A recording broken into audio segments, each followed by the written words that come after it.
기순병사가 이 지프차를 몰고 오다 빠진 것이 현재 북한군들이 정비하고 있다. 그 장면이 공개됐다면서요? 네, 그렇습니다. 그 인부들이라고 이제 밝혔습니다만 제가 볼 땐 인부가 아니고 아마 인부처럼 위장한 군인처럼 보이는 사람들이 도랑을 파는 겁니다.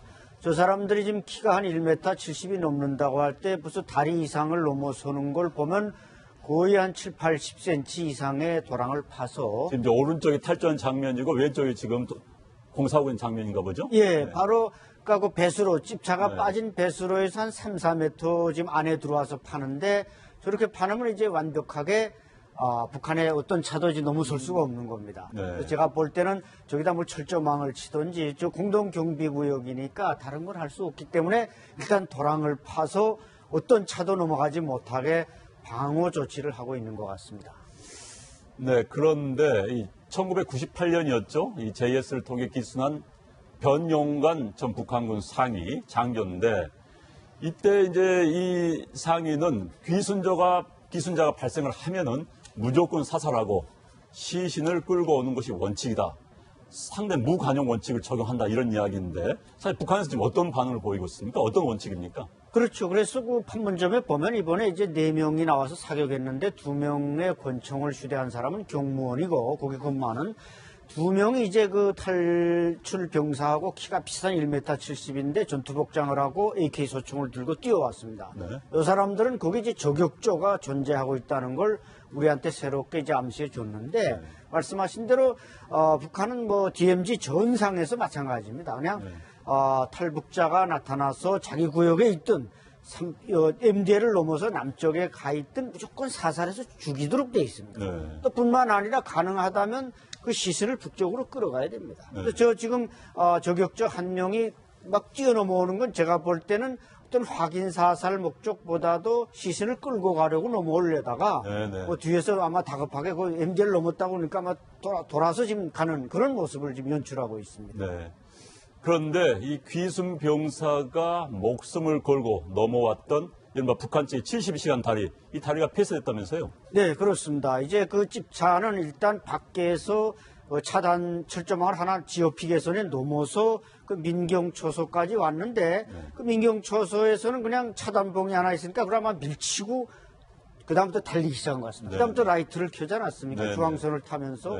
그러니까 어떤 차단벽도 없기 때문에 그 72시간 다리 저 바로 차가 건너는 데다가 이제 차단벽을 만들어서 별도로 이제 자물쇠를 잠가서 꼭대기에서 통보한 차량만 통과시키겠다. 그런 차원에서 일단 지금 봉쇄한 걸로 보입니다. 네. 72시간 다리 이름이 참 특이한데 왜 저런 이름이 붙었습니까? 예, 저것이 이제 1976년 8.18 판문점 도끼 사건이 일어나지 않았습니까? 그때 북한 경무원 그 박정남 대위를 비롯한 사람들이 우리 보나피스 대위를 비롯해서 미군을 도끼로 이제 내려가서 사살하는 그런 장면이 벌어졌는데 그때 이제 우리 저 바로 그림 보이는 왼쪽에 이제 자유의 다리라고 있습니다. 북한이 거기다 이제 오래 지뢰를 매설했는데 그 자유의 다리가 폐쇄되면서 북한이 다리가 없어지니까 저걸 북한 2군단의 최종의 공병부대를 동원해 건설했는데 72시간 만에 건설을 했습니다. 그러다 보니까 다리 이름이 소위 그들의 긍지를 담은 72시간 다리로 명명이 된 겁니다. 어찌됐든 대단하네요. 73일 만에 다리를 하나 만든다는 것. 그래서 얼마나 뭐 안전한지 모르겠습니다만. 그런데 이번 귀순으로 판문점 경비대대, 북한 측 경비대대 전원이 교체됐다고 전해지는데 자, 이들에 대한 어떤 처벌이 있겠지요? 그렇죠. 탈주를 막지 못했기 때문에. 그렇죠. 이게 뭐 처벌도 처벌이지만 그건 2차원적인 문제고 저 사람들을 그 자리에 놔두면 일단 그 탈북 귀순병사를 막지 못했기 때문에 다 책임 소재를 따지게 됩니다. 그러면 저 안에서 책임 소재로부터 자유스러울 군인은 거의 없기 때문에 빨리 후방으로 빼야지 저기다 놔뒀다간 내가 이거 처벌을 받을 테니까 어차피 나도 모르겠다. 도망치자. 그래서 이제 줄줄이 탈북해 버릴까봐 우선 후방으로 빼는데 빼면 뭐 당장 어디 뭐 수용소로 끌어간다기보다는 저 판문점을 관리하는 그 판문점 대표부가 개성 시내에 있습니다. 거기다 갖다 다 수용을 해놓고 아마 이제 사상 검토도 하고 누가 무슨 잘못을 했고 이런 걸 이제 다 따지기 위해서 일단 다 데려갔고 특히 이제 중요한 것은 저 판문점 대표부의 대표가 박님수 그 북한군 육군 소장입니다. 네. 그 사람은 아마 당장 벌써 결박을 해서 평양으로 끌어갔을 가능성이 높습니다. 네. 결박을 해서 묶어서. 예, 예. 네, 네. 자, 이 교수님. 네. 어제 이제 기순영 병사 어청성 병사가 이제 몸 상태가 호전돼서 일반 병실로 옮겼다고 하는데 회복 속도가 상당히 빠른 것 같아요. 네, 그렇습니다. 그리고 또 지금 뭐 치료는 어떻게 하고 있습니까? 그러니까 일단 그 열흘간에 상당히 빠른 속도로 회복을 하고 있습니다. 우리가 기억을 반추해 보면 13일 날 아주대 병원에 그 긴급 후송이 됩니다. 그래서 일단 1차 응급 수술을 이루어졌고 15일 날 그 남은 그 총탄이 그 제거가 되었습니다. 그리고 20일 날 일단 의식이 그 회복이 되었고 24일 현재 일반 병실로 지금 옮겨진 것으로 이렇게 밝혀지고 있죠. 일단은 그 이유 자체가 나이가 25세로 상당히 젊을 뿐만이 아니고 북한에서 그 항생제에 관한 그 치료가 없었기 때문에 소위 그 약효가 상당히 예상보다 빨리 그 효능을 발휘하고 있다. 이런 점이 있을 것 같고요. 또 한편으로 봐서는 그야말로 자유를 향해서 질주한 그것은 결국은 자유로운 나라에서 살고 싶다라고 하는 이와 같은 의지도 있는 것 같고 더군다나 우리가 또 주목을 해야 될 것은 이국종 그 의사의 한국에서 최고가는 이 외과적 시술도 발휘를 했을 뿐만이 아니고 또 그 소녀 시대의 그 GGG라고 하는 이와 같은 것도 심리적인 안정과 함께 병상을 빨리 그 회복시키는 이와 같은 요소도 있지 않았던가 이렇게 추정이 되는 거죠. 지금 항생제를 맞아본 적이 없었기 때문에 효과가 더 있었다. 북한은 그런 항생제가 없습니까? 어느 정도입니까? 부족하다는 이야기인데. 네, 저도 이제 이남화가 다 된 사람이지만 그 우리나라 약을 먹으면 바로바로 효과가 나타나서 아, 그걸 느끼세요? 예, 그걸 제가 무조건 느낍니다. 오. 무슨 아스피린이든 뭐 소화제든 먹기만 하면 바로바로 효과가 그냥 그러니까 북한 약은 안 좋아서 그렇고 우리 약이 좋아서 보다 그런데도 차이가 있겠습니다만 이제 이 교수님 말씀대로 북한에서는 워낙 항생제를 써보지 않았는데 대한민국에 와서 좋은 약을 쓰니까 그 효과가 바로바로 나타나기 때문에 상당히 치명상을 입었음에도 불구하고 저렇게 회복이 빨리 나타나는 것 같습니다. 네. 그런데 또 이번에 귀순 병사만큼 화제가 된 인물이 있죠. 바로 아주대 이국종 교수입니다. 최근 김종대 정의당 의원의 이른바 인격 살해 발언으로 논란이 되기도 했는데, 자, 이국종 교수 한번 이야기를 들어볼까요? 그런데 저희가 앞을 미래를 보면 오늘 하루하루는 때울 수 있을지 몰라도 중증외상센터는 분명히 말씀드릴 수 있는 건 대한민국에서는 지속 가능성이 없습니다. 그건 여기 CNN 기자가 오신 미국에서나 가능한 일입니다, 지금. 어차피 지속 가능하지 않는 중증외상센터 안에서 지속 가능하지 않는 현실에서 앞날이 한 발치도 보이지 않는 미래를 보고 마지막까지 갈 때까지만 간다고 버티는 게 저희 팀원들이고 저희들이 감염된 환자의 피를 뒤집어 쓰고 수술을 하고 그럴 때 여러분들이 원하시면 제 다리를 까서 보여드릴 수도 있습니다. 헬기는 관광용 장난 헬기가 아닙니다. 우리나라 국적 민항기가 아닙니다. 이렇게 또 긁혔습니다. 자, 이국종 교수, 이번 북한 병사 때문에 또 이전에 아덴만에 석선장을 치료한 것 때문에도 스타 교수이죠. 스타 의원인데. 자, 이번에 그 정의당 이종대 의원과의 논란 한번 설명해 주시죠. 김종대 의원과의 논란 어떤 내용이었습니까? 김종대 의원이 본인의 그 SNS에 글을 올렸는데요. 그 글이 사실상 이게 그 이국종 교수를 지목을 해서 한 거는 아닙니다만 일반적으로 이제 볼 때 혹시 이국종 교수를 겨냥해가지고 한 말이 아니냐라고 그렇게 해석이 됐습니다. 그 발언 자체가 환자를 치료함에 있어서 최선을 다하는 건 좋은데 몸 안에 기생충이 있었다든지 아니면 영양 상태가 어떻다든지 무엇이 들어있었다든지 또는 분변 때문에 뭐 치료가 좀 어렵다든지 너무 구체적으로 이야기를 해서 치료를 받고 있는 환자의 어떤 그 감춰야 될 부분까지 공개한 것이 아니냐라고 하는 그런 지적하는 그런 글을 올렸고요. 여기에 대해서 여론이 굉장히 좋지 않았습니다.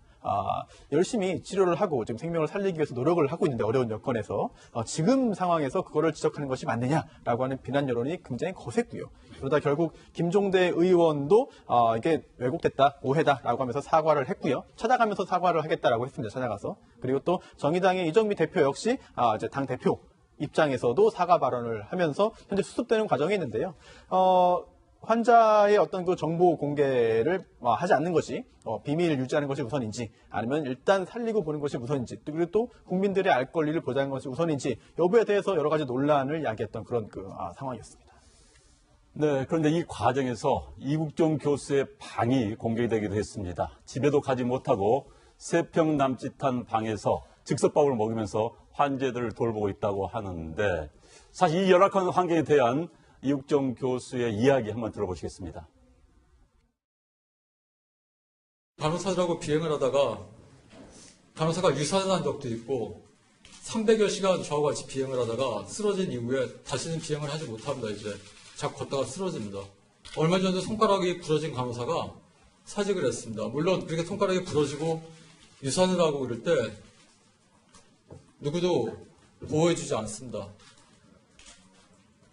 저도 어깨가 부러졌었고 헬기 타고 출동할 때 그런 거에 대해서 정부를 상대로 손해배상 청구하지 않겠다고 각서를 씁니다. 자, 저 인터뷰를 들으면서도 이국종 교수의 힘든 모습 상당히 진정성이 느껴집니다. 자, 중증외상센터 권역별로 배치되어 있다고 하는데 네. 그 여건이 정말 열악한가 보죠? 그렇죠. 지금 저 3평 공간 안에 모든 생활용품이 다 있습니다. 다리미에서부터 세탁기에 이르기까지. 그만큼 이제 한시도 마음을 놓고 있을 수밖에 없는 상태인 거죠. 그래서 그 외상센터라고 하는 것이 24시간 365일 그 대기를 해야 되기 때문에 그래서 같이 일하는 그 간호원도 6개월 현재 그 임신 상태임에도 출근할 수밖에 없었고요. 더군다나 이국종 의사 자체도 사실은 건강이 지금 안 좋은 상태라고 알려져 있습니다. 이 근무 환경이 너무 열악하기 때문에 예를 들면 눈 한쪽 부분은 거의 지금 실명 상태에 이르고 있다. 그만큼 긴장 상태와 스트레스가 있으면 적절히 치료를 해야 되는데 치료를 못하는 환경이고 이번에 그 규순 병사의 치료 과정에서도 또 그 긴급 후송을 해야 되기 때문에 역시 그 안전모를 착용을 하고 헬기를 탑승하는 그야말로 그 24시간 국민의 그 안전을 위해서 몸과 마음을 몰입을 해야 되는 그와 같은 것에 비해서는 근무 여건 자체는 너무나 열악하다. 환경 자체가 너무 열악하다. 그래서 지금 현재 청와대 홈페이지에도 저와 같은 제도적, 환경적 지원이 있어야 된다라고 하는 청원이 지금 법문을 이루고 있는 상태라고 할 수가 있겠습니다.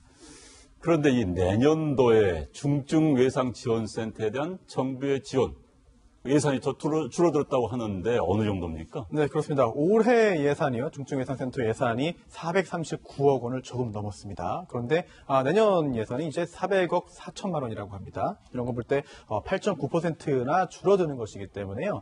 오히려 늘려야 되는 것이 아니냐라고 보건복지부가 증액안을 이제 제안했다고 하는데 기획재정부는요. 아니다. 올해 예산도 다 쓰지 못했는데 증액이 아니라 오히려 삭감하는 것이 맞다라고 지금 현재 입장을 밝혔다고 합니다. 아직까지 예산안이 편성돼서 통과된 건 아닙니다만 이 중증외상센터 예산 관련해서도 여러 가지 생각할 거리들이 있는 것 같습니다. 그리고 이번 귀순병사의 치료비를 누가 낼 것인지 논란이 되고 있다고 합니다. 아덴만의 영웅이죠. 석혜균 선장 치료 비용을 아주대병원이 그대로 지불을 하고 또 적자를 겪었다고 하는데 안철 소장님, 예. 이제 우리가 탈북자들이 넘어온다. 자, 이렇게 부상을 당했다. 치료를 해준다. 비용이 이번 같은 건 큰 수술 아니겠습니까? 네. 자, 이거 누가 지원하고 지금 어떻게 해야 되는 겁니까? 글쎄, 입장을 밝힌 측에 보면은 좀 적을 경우는 정보량이 적으면 통일부가 부담하고 예. 정보량이 많아서 가치가 높으면 좀 국정원이 지불한다. 이렇게 원칙이 세워진 문화인데 사실 지금 그게 언론에 보도돼서 그렇지 제가 볼 때는 아마 정부가 이번 사건의 비중을 놓고 볼 때 충분히 치료비 정도는 그 아덴만의 영웅 때는 아주병원이 손해를 봤지만 이번에는 아마 손해보지 않게 충분히 아마 국정원에서 지불해 줄 것으로 그렇게 저는 예상합니다. 네. 자, 그리고 하평론가님. 예. 청와대에 국민청원 20만 명 넘어서면 답변을 해야 된다. 네. 근데 지금 이번에 21만 명 넘어섰다면서요. 이 네. 외상센터에 대한 지원을 예. 늘리자. 이런 불과 청원이. 하루 이틀 만에 갑자기 사람들이 막 불어나면서 네. 요번에 그 중증 외상센터의 근무 환경이 너무나 열악하다는 게 사람들한테 알려지면서 이걸 이대로 놔둘 수는 없다. 그러니까 우리나라가 외상으로 인해서 사망하는 사람들의 비율이 선진국에 비해서 너무나 높다는 겁니다. 그러니까 시스템만 정비가 되면 살 수 있는 사람이 죽어나가고 있는 것이기 때문에 많은 사람들이 지금 공분을 느껴서 제발 좀 이 지원을 많이 해라 이렇게 요구를 하고 있는 상황이고 지금 청와대 기조도 국민 생활과 밀접한 분야는 인력을 늘리겠다 이런 기조이기 때문에 경찰이라든가 소방 인력이라든가 이런 기존의 기조가 있기 때문에 아마 외상 분야도 좀 있으면 이제 지원을 늘리겠다는 발표가 나오지 않겠는가 그렇게 예측이 됩니다.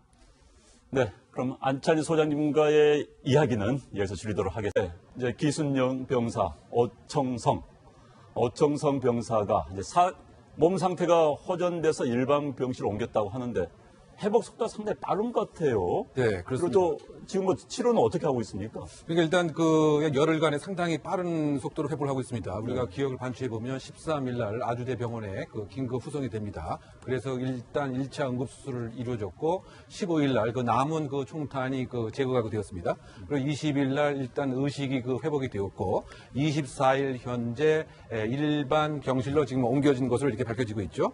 일단은 그 이유 자체가 나이가 25세로 상당히 젊을 뿐만이 아니고 북한에서 그 항생제에 관한 그 치료가 없었기 때문에 소위 그 약효가 상당히 예상보다 빨리 그 효능을 발휘하고 있다. 이런 점이 있을 것 같고요. 또 한편으로 봐서는 그야말로 자유를 향해서 질주한 그것은 결국은 자유로운 나라에서 살고 싶다라고 하는 이와 같은 의지도 있는 것 같고 더군다나 우리가 또 주목을 해야 될 것은 이국종 그 의사의 한국에서 최고가는 이 외과적 시술도 발휘를 했을 뿐만이 아니고 또 그 소녀 시대의 그 GGG라고 하는 이와 같은 것도 심리적인 안정과 함께 병상을 빨리 그 회복시키는 이와 같은 요소도 있지 않았던가 이렇게 추정이 됩니다. 그래서 그 민경초소까지 왔는데 그 민경초소에서는 그냥 차단봉이 하나 있으니까 그러면 밀치고 그다음부터 달리기 시작한 것 같습니다. 그다음부터 라이트를 켜지 않았습니까? 네, 중앙선을 타면서. 네. 그러니까 어떤 차단벽도 없기 때문에 네. 그 72시간 달이 저 바로 차가 건너는 데다가 이제 차단벽을 만들어서 별도로 이제 자물쇠를 잠가서 꼭대기에서 통보한 차량만 통과시키겠다. 그런 차원에서 일단 지금 봉쇄한 걸로 보입니다. 네. 72시간 탈이 이름이 참 특이한데 왜 저런 이름이 붙었습니까? 예, 저것이 이제 1976년 8.18 판문점 도끼 사건이 일어나지 않았습니까? 그때 북한 경무원 그 박정남 대위를 비롯한 사람들이 우리 보나피스 대위를 비롯해서 미군을 도끼로 이제 내려가서 사살하는 그런 장면이 벌어졌는데 그때 이제 우리 저 바로 그림 보이는 왼쪽에 이제 자유의 다리라고 있습니다. 네. 북한이 거기다 이제 오래 지뢰를 매설했는데 그 자유의 다리가 폐쇄되면서 북한이 다리가 없어지니까 저걸 북한 2군단의 최종의 공병부대를 동원해 건설했는데 72시간 만에 건설을 했습니다. 그러다 네. 보니까 다리 이름이 소위 그들의 긍지를 담은 72시간 다리로 명명이 된 겁니다. 어찌됐든 대단하네요. 73일 만에 탈의를 하나 만든다는 것. 기순병사가 이 지프차를 몰고 다 빠진 것이 현재 북한군들이 정비하고 있다. 그 장면이 공개됐다면서요? 네, 그렇습니다. 그 인부들이라고 이제 밝혔습니다만 제가 볼 땐 인부가 아니고 아마 인부처럼 위장한 군인처럼 보이는 사람들이 도랑을 파는 겁니다. 저 사람들이 지금 키가 한 1m 70이 넘는다고 할 때 벌써 다리 이상을 넘어서는 걸 보면 거의 한 7, 80cm 이상의 도랑을 파서 지금 이제 오른쪽이 탈주한 장면이고 왼쪽이 지금 공사하고 있는 장면인가 보죠? 예, 네. 바로 그러니까 그 배수로 집차가 빠진 배수로에서 한 3, 4m 지금 안에 들어와서 파는데 저렇게 파놓으면 이제 완벽하게 북한의 어떤 차도 이제 넘어설 수가 없는 겁니다. 네. 그래서 제가 볼 때는 저기다 뭐 철조망을 치든지 저 공동경비구역이니까 다른 걸 할 수 없기 때문에 일단 도랑을 파서 어떤 차도 넘어가지 못하게 방어 조치를 하고 있는 것 같습니다. 네, 그런데 이 1998년이었죠. 이 JS를 통해 기순한 변용관 전 북한군 상위 장교인데 이때 이제 이 상위는 기순자가 발생을 하면은 무조건 사살하고 시신을 끌고 오는 것이 원칙이다. 상당히 그래서 얼마나 뭐 안전한지 모르겠습니다만.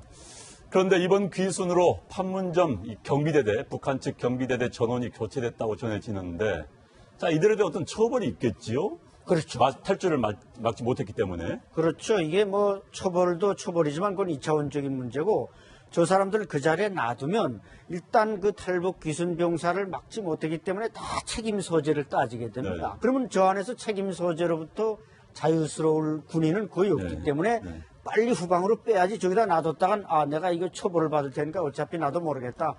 도망치자.